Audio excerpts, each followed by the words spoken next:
The doors of Cathedral burst open before anyone was ready for it.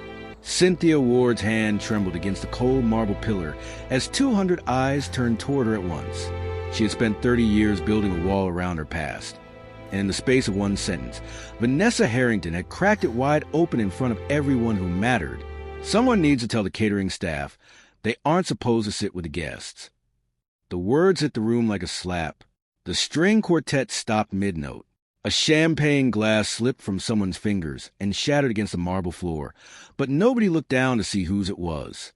Every gaze locked onto the old woman, in the simple navy dress, sitting quietly in the back row, and onto the bride who had just humiliated her in front of 300 of the city's wealthiest people. Marcus felt his stomach drop before his mind even processed what he'd heard, because the catering staff Vanessa was pointing at wasn't catering staff at all. It was his mother. And 30 minutes later, 5 black Rolls-Royces would roll slowly into that church courtyard, one after another, carrying men whose names would make the entire Harrington family's fortune look like pocket change. But the wealth wasn't even the real twist. The real twist, the one that would break Marcus completely, was what his mother had given up in silence for 30 years, just so he could have a life she never let herself have. Stay close, because this isn't a story about money. It's a story about the price of love nobody sees until it's too late. Before we dive deeper, let us know in the comments where you're watching from. We'd love to hear from you.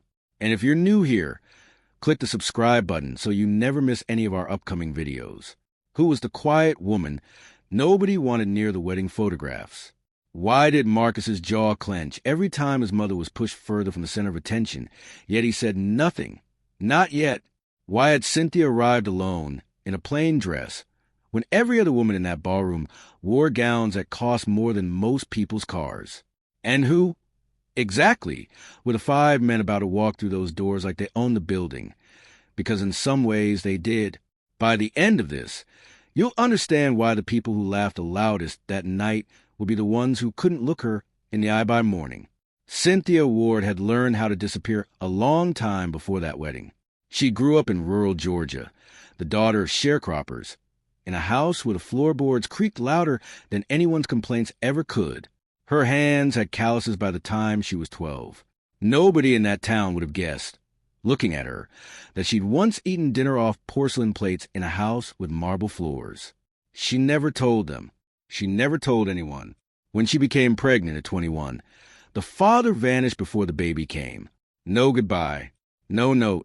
Just an empty side of the bed and a silence that never filled back in. She raised Marcus by herself.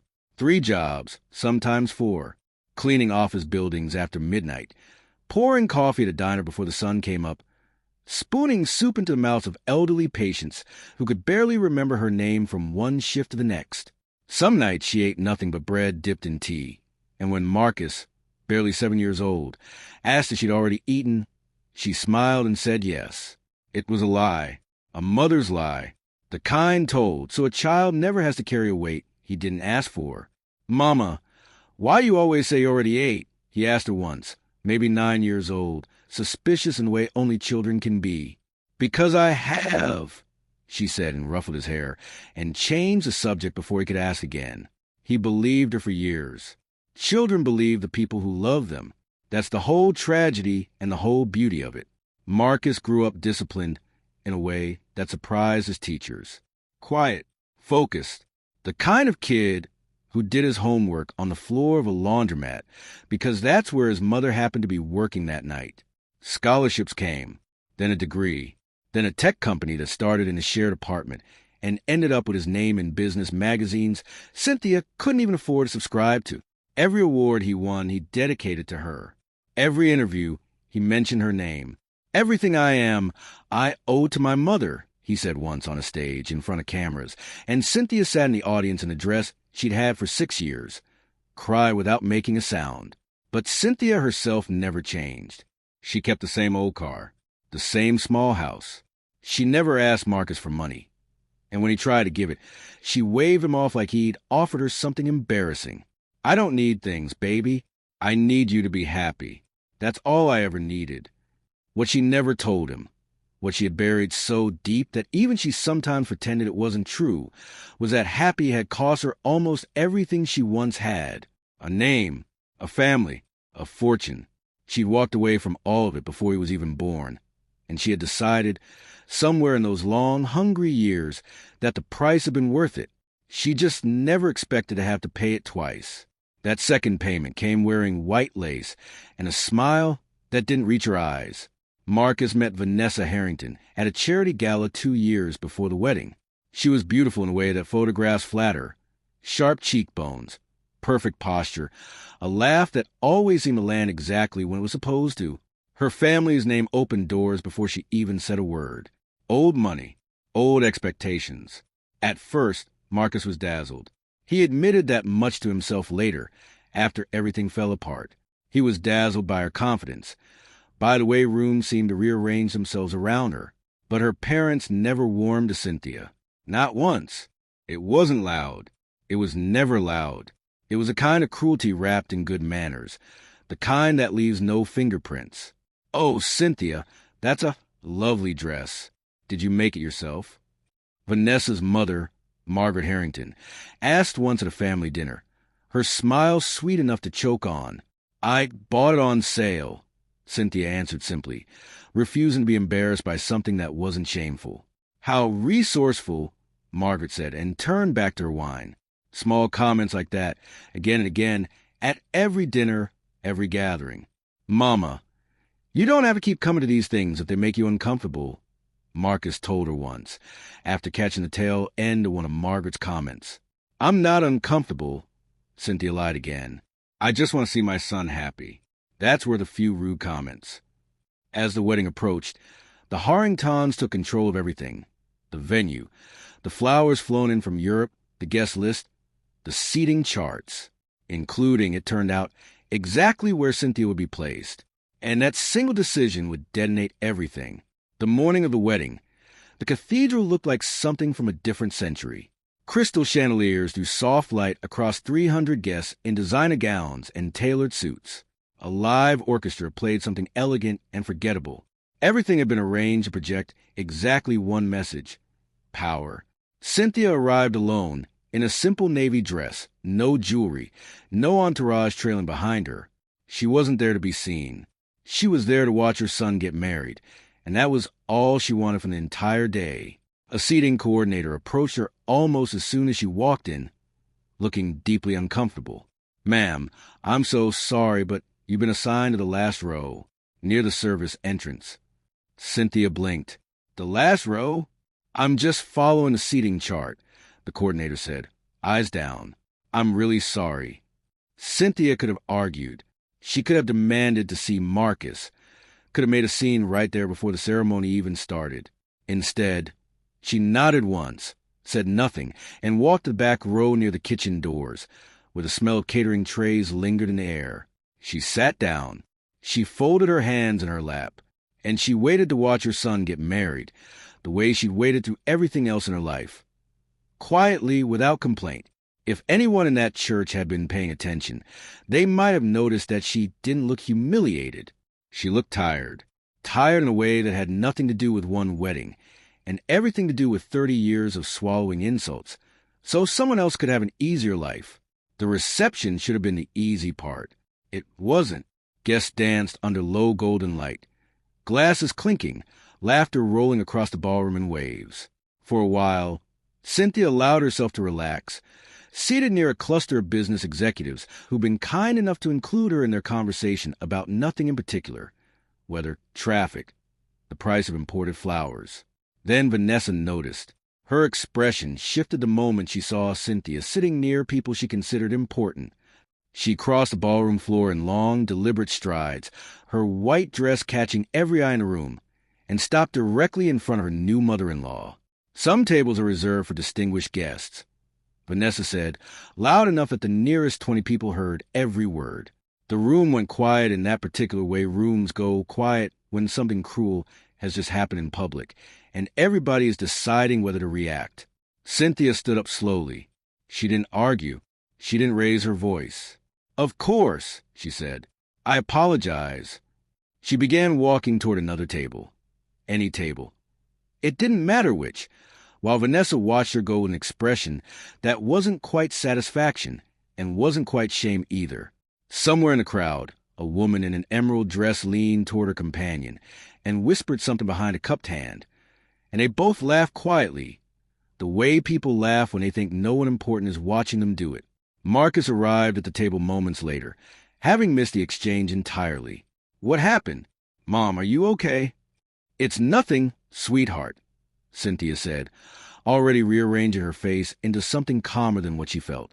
"It wasn't nothing," said one of the executives at the table, a woman who clearly seen the whole thing.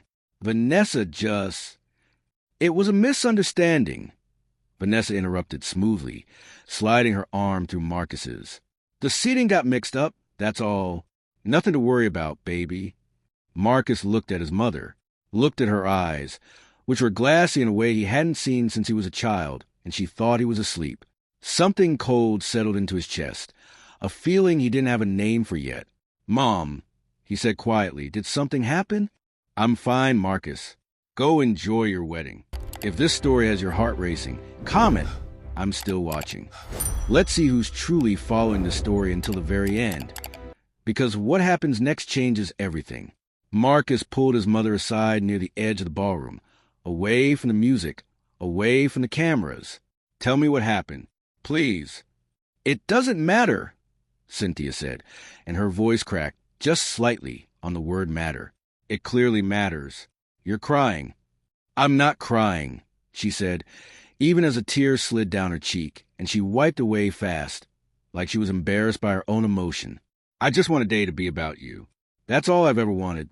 Baby, please don't let me ruin it." "You're not ruining anything," Marcus said, his voice rising slightly before he caught himself. "Mom, if someone disrespected you..." "Marcus." Her voice was firm now, the same voice she'd used when he was a boy and about to do something reckless.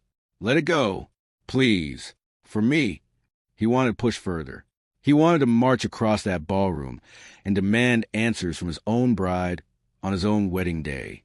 But 30 years of watching his mother absorb pain quietly had taught him, without either of them meaning to teach it, that some battles she didn't want fought on her behalf. So he swallowed it. For now. That's when the church doors opened again. Not gently, the way they had for guests arriving earlier, but with a kind of weight that made heads turn instinctively.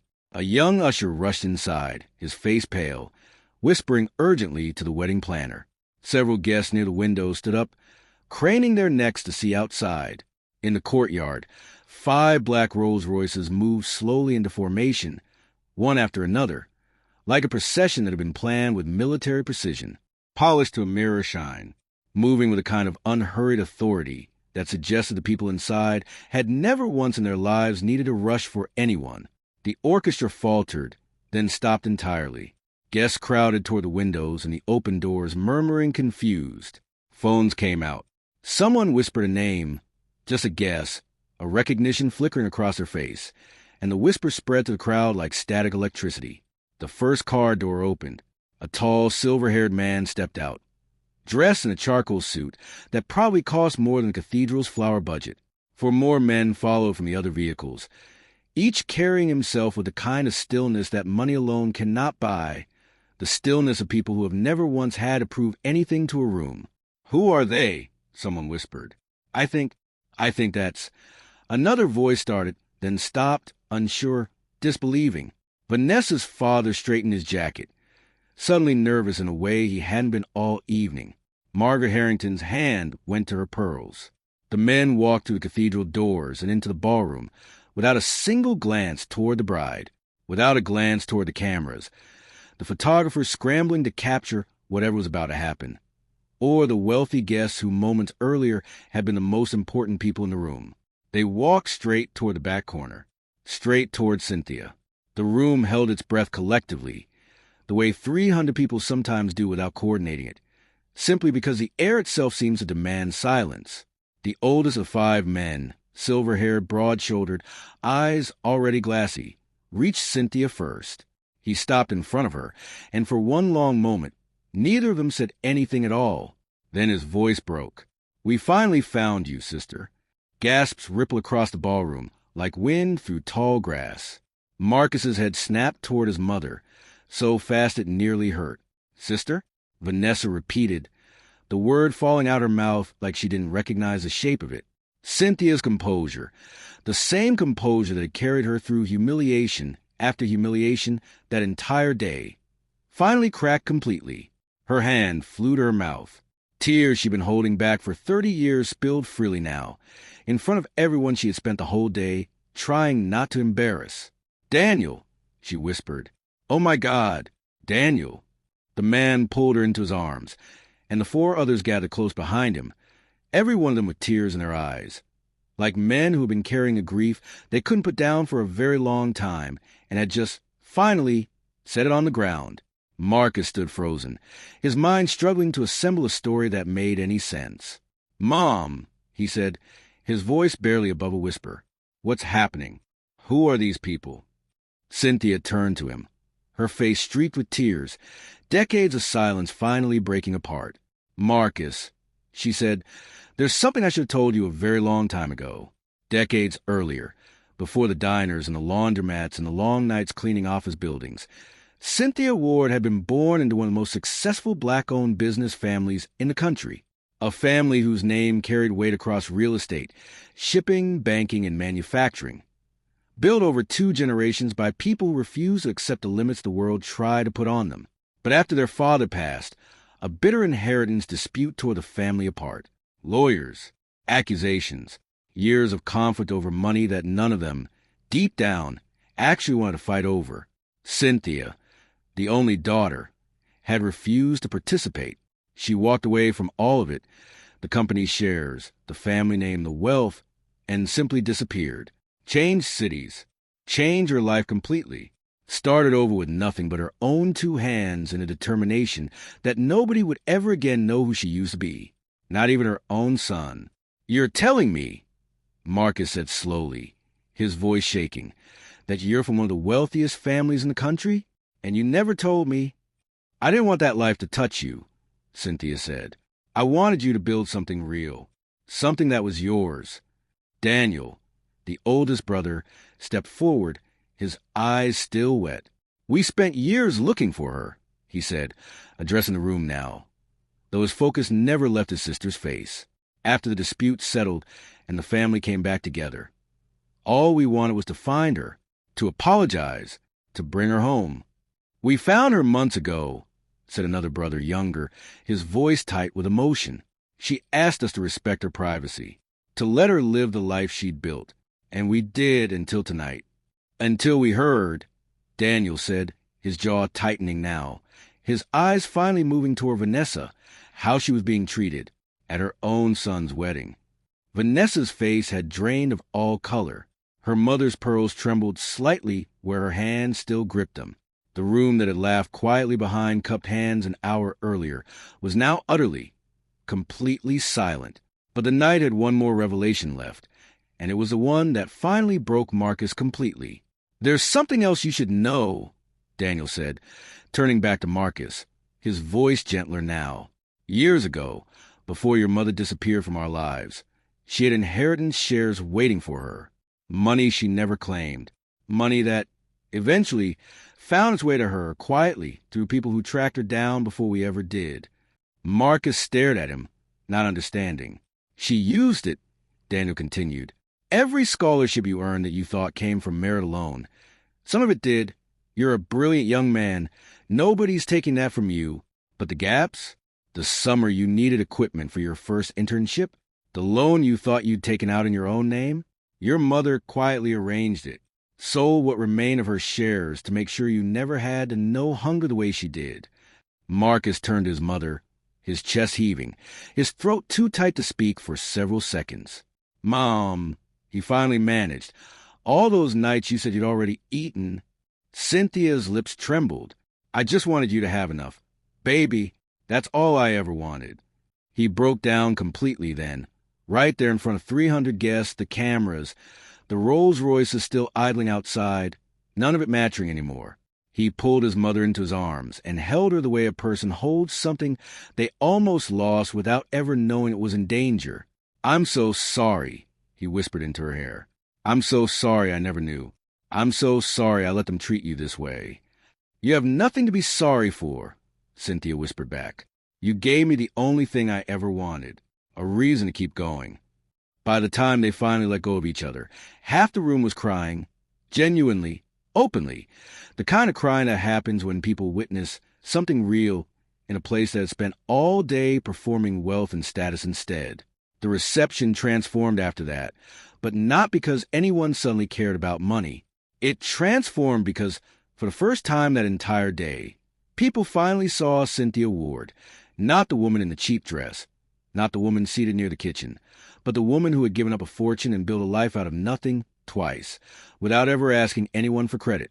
Vanessa approached her eventually, her hands trembling, her earlier confidence completely gone. I'm so sorry, she said, her voice small in a way it hadn't been all day. I had no idea who you were. I should never have. You should never have treated anyone that way, Cynthia interrupted gently. Whether I was wealthy or not. That's the part you're missing.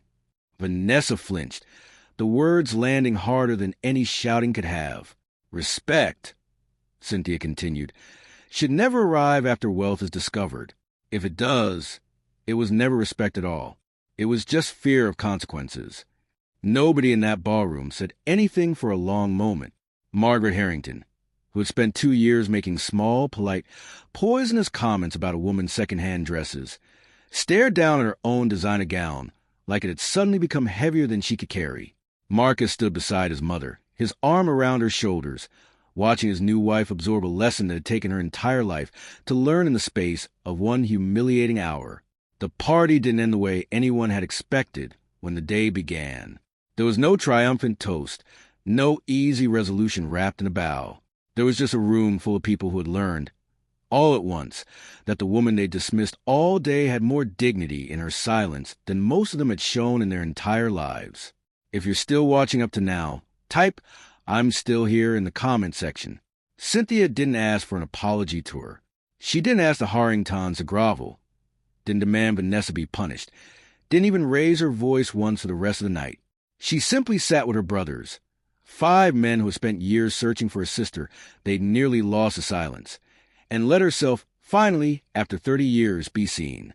You could have told me, Marcus said later, sitting beside her at a quiet corner table while the party slowly resumed its rhythm around them, gentler now, more careful. Any of it, the money, the family, all of it, would have changed anything? Cynthia asked. It would have changed how I saw you, Marcus admitted. I would have understood sooner what you gave up. That's exactly why I didn't tell you, she said, taking his hand in both of hers. I didn't want your love for me built on what I sacrificed. I wanted it built on who I am. The hunger, the long nights. That wasn't tragedy to me, Marcus. That was love. I would do every single bit of it again. Marcus's eyes filled again, and this time he didn't try to hide it. You never have to hide anything from me again, he said. Not your past, not your pain, nothing. I know that now, she said softly. I think I always knew it. I was just scared to find out. Daniel approached the table a while later, sitting across from them with the same gentleness that had carried him into that ballroom an hour earlier. We'd like you to come home, he told Cynthia. Not because you need anything from us. We know you built a life you're proud of, and you should be. But because we've lost too many years already. We don't want to lose any more. Cynthia looked at her son, then at her brother, then around the ballroom at the guests who had spent the entire day deciding her worth based on the dress she wore and the seat she'd been assigned. I'd like that, she said finally. I'd like that very much. By the time the night ended, the 5 Rolls-Royces sat quietly in the courtyard, no longer a spectacle. Just 5 cars belonging to 5 brothers who had finally brought their sister home in every way that mattered. The chandeliers still sparkled. The flowers still smelled like a European garden flown in for one night only. But none of that meant anything anymore to the people who had witnessed what happened in that ballroom. They left with more than wedding favors and photographs. They left with a question that followed them out into the night, into their cars, into the weeks and months afterward, whenever they remembered that wedding and the woman in the navy dress. If you had been in that room, Would you have spoken up the moment Vanessa pointed towards Cynthia and called her catering staff? Or would you have stayed quiet, the way so many of those guests did, waiting to see which way the room would turn before deciding where you stood? Do you believe Vanessa deserves a real chance to change, now that she's seen the truth? Or do some moments reveal a person's character so clearly that no apology can undo them? Let us know in the comments below. We read every single one. And remember, never judge a person by what they wear where they're seated or what they appear to own. The richest hearts in any room are often the ones dressed the simplest, sitting quietly in the back, asking for nothing at all. If this story moved you, make sure to like this video, subscribe to the channel, and turn on notifications so you never miss the next one. Because trust us, the next story might be even harder to believe than this one.